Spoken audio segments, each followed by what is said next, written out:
Hi friends, ಪ್ರಧಾನಿ ಮೋದಿಯ ಭಾಷಣ ಬರೆದುಕೊಡೋರು ಯಾರು? ಪ್ರತಿ ಭಾಷಣವನ್ನು ಖುದ್ದು ಮೋದಿಯೇ ರೆಡಿ ಮಾಡ್ತಾರಾ? ಎಷ್ಟು ದುಡ್ಡು ಖರ್ಚಾಗುತ್ತೆ? RTI ಅರ್ಜಿಗೆ ಪ್ರಧಾನಮಂತ್ರಿಗಳ ಕಚೇರಿ ಹೇಳಿದ್ದೇನು? ಮೋದಿಯ ಟ್ರಾನ್ಸ್ಲೇಟರ್ ಯಾರು ಗೊತ್ತಾ? ಎಲ್ಲವನ್ನು ಈ ವಿಡಿಯೋದಲ್ಲಿ ಹೇಳ್ತೀವಿ. ಅದಕ್ಕೂ ಮುನ್ನ ನೀವಿನ್ನೂ ನಮ್ಮ ಚಾನಲ್ಗೆ ಸಬ್ಸ್ಕ್ರೈಬ್ ಆಗಿಲ್ಲ ಅಂದ್ರೆ ಈ ಕೂಡಲೇ ಆಗಿ ಪಕ್ಕದ ಗಂಟೆ ಗುರುತಿನ ಮೇಲೆ ಕ್ಲಿಕ್ ಮಾಡಿ. ಫ್ರೆಂಡ್ಸ್, ಪ್ರಧಾನಿ ಮೋದಿ ಹೆಚ್ಚು ಕಡಿಮೆ ಪ್ರತಿದಿನವೂ ಒಂದಲ್ಲ ಒಂದು ಕಡೆ ಭಾಷಣ ಮಾಡ್ತಾರೆ. ಅದು ಚುನಾವಣಾ ರ್ಯಾಲಿ ಇರಬಹುದು, ಸಾರ್ವಜನಿಕ ಕಾರ್ಯಕ್ರಮ ಇರಬಹುದು, ಅಥವಾ ಮಕ್ಕಳನ್ನ ಉದ್ದೇಶಿಸಿ ಇರಬಹುದು. ಒಟ್ನಲ್ಲಿ ಮಾತನಾಡ್ತಾನೆ ಇರ್ತಾರೆ. ಮತ್ತೊಂದ್ ಕಡೆ ವಿರೋಧಿಗಳು ಮೋದಿ ಅವರದ್ದು ಬರೀ ಮಾತು, ಕೆಲಸ ಏನು ಇಲ್ಲ ಅಂತ ಟೀಕಿಸ್ತಾರೆ. ಅದರಲ್ಲೂ ಈ ಸಲ ಚುನಾವಣೆಯಲ್ಲಿ ಮೋದಿ ವಿರುದ್ಧ ದ್ವೇಷ ಭಾಷಣದ ಆರೋಪ ಕೇಳಿ ಬಂದಿದೆ. ಪ್ರಧಾನಿ ಮುಸ್ಲಿಂ ಸಮುದಾಯದ ಬಗ್ಗೆ ಮಾತನಾಡುವಾಗ ನುಸುಳುಕೋರರು ಅನ್ನೋ ಪದ ಬಳಸಿದ್ದಾರೆ. ಹೀಗಾಗಿ ಅವರ ವಿರುದ್ಧ ಕ್ರಮ ತಗೊಳ್ಬೇಕು ಅಂತ ಚುನಾವಣಾ ಆಯೋಗಕ್ಕೆ ಸಾವಿರಾರು ಜನರ ಸಹಿ ಉಳ್ಳ ಮನವಿ ಕೂಡ ಸಲ್ಲಿಸಲಾಗಿತ್ತು. ಹಾಗಾದ್ರೆ ಮೋದಿ ಭಾಷಣ ಬರೆಯೋದು ಯಾರು? ಪ್ರಧಾನಿ ಮೋದಿ ಬೇರೆ ರಾಜಕಾರಣಿಗಳಂತೆ ಅಲ್ಲ. ಅವರು ಎಲ್ಲಿಗೆ ಹೋದ್ರೂ ಅಲ್ಲಿನ ಲೋಕಲ್ ವಿಷಯಗಳ ಬಗ್ಗೆ ಮಾತನಾಡ್ತಾರೆ.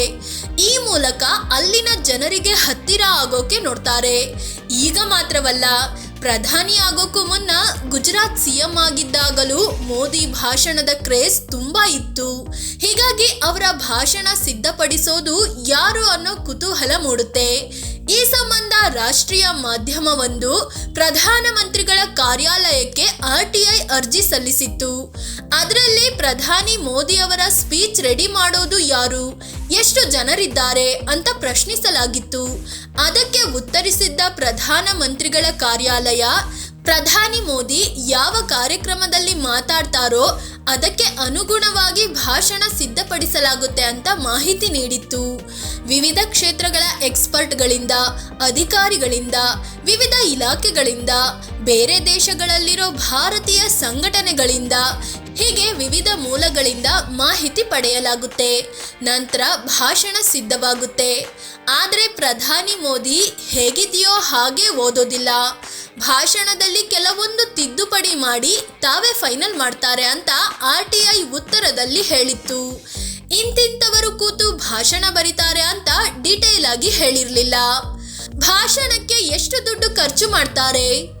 RTI ಅರ್ಜಿ ಸಲ್ಲಿಸುವಾಗ ಮೋದಿ ಭಾಷಣ ಸಿದ್ಧಪಡಿಸೋ ಟೀಮಲ್ಲಿ ಎಷ್ಟು ಜನ ಇದ್ದಾರೆ, ಅವರಿಗೆ ಎಷ್ಟು ದುಡ್ಡು ಕೊಡಲಾಗುತ್ತೆ, ಭಾಷಣಕ್ಕೆ ಒಟ್ಟಾರೆಯಾಗಿ ಎಷ್ಟು ದುಡ್ಡು ಖರ್ಚು ಮಾಡಲಾಗುತ್ತೆ ಅಂತ ಕೂಡ ಪ್ರಶ್ನಿಸಲಾಗಿತ್ತು.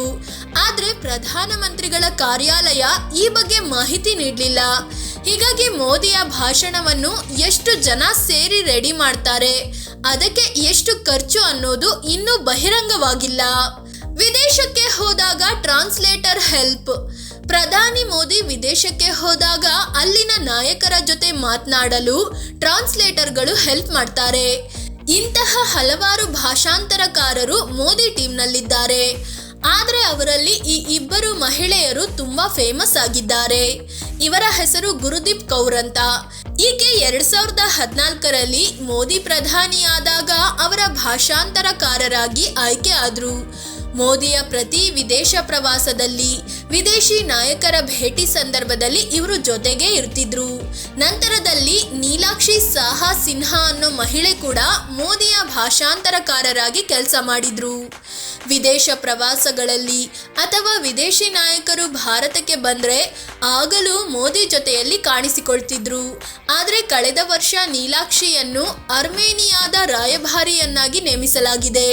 ಪ್ರಧಾನಿಗಳಲ್ಲಿ ಭಾಷಣಕ್ಕೆ ಯಾರು ಫೇಮಸ್? ದೇಶದ ಪ್ರಥಮ ಪ್ರಧಾನಿ ಜವಾಹರ್ಲಾಲ್ ನೆಹರು ವಿವಿಧ ಮೂಲಗಳಿಂದ ಮಾಹಿತಿ ಸಂಗ್ರಹಿಸಿ ತಾವೇ ಭಾಷಣ ಸಿದ್ಧಪಡಿಸ್ತಿದ್ರು. ಭಾಷಣ ಸಿದ್ಧಪಡಿಸಲು ಹೆಚ್ಚು ಟೈಮ್ ಮೀಸಲಿಡ್ತಿದ್ರು. ನಂತರದಲ್ಲಿ ಇಂದಿರಾ ಗಾಂಧಿ ಮತ್ತು ರಾಜೀವ್ ಗಾಂಧಿ ಪ್ರಧಾನಿಯಾಗಿದ್ದಾಗ ಕನ್ನಡಿಗರಾದ HY ಶಾರದಾ ಪ್ರಸಾದ್ ಮಾಧ್ಯಮ ಸಲಹೆಗಾರರಾಗಿದ್ರು. ಇಬ್ಬರಿಗೂ ಶಾರದಾ ಪ್ರಸಾದ್ ಹಲವಾರು ಭಾಷಣಗಳನ್ನ ಬರೆದಿದ್ದಾರೆ. ಆದರೆ PV ನರಸಿಂಹರಾವ್ ಪ್ರಧಾನಿಯಾಗಿದ್ದಾಗ ತಮ್ಮ ಭಾಷಣವನ್ನು ತಾವೇ ಸಿದ್ಧಪಡಿಸ್ತಿದ್ರು. ಇನ್ನು ಭಾಷಣದಲ್ಲೇ ಜನರನ್ನ ಸೆಳೆಯುತ್ತಿದ್ದ ಅಟಲ್ ಬಿಹಾರಿ ವಾಜಪೇಯಿ ಅವರ ಭಾಷಣವನ್ನು ಸುಧೀಂದ್ರ ಕುಲಕರ್ಣಿ ಅನ್ನೋರು ಬರಿತಿದ್ರು. ಆದ್ರೆ ವಾಜಪೇಯಿ ಭಾಷಣವನ್ನು ಫ್ಯಾಕ್ಟ್ ಚೆಕ್ ಮಾಡಿ ತಾವೇ ಫೈನಲ್ ಮಾಡ್ತಿದ್ರು.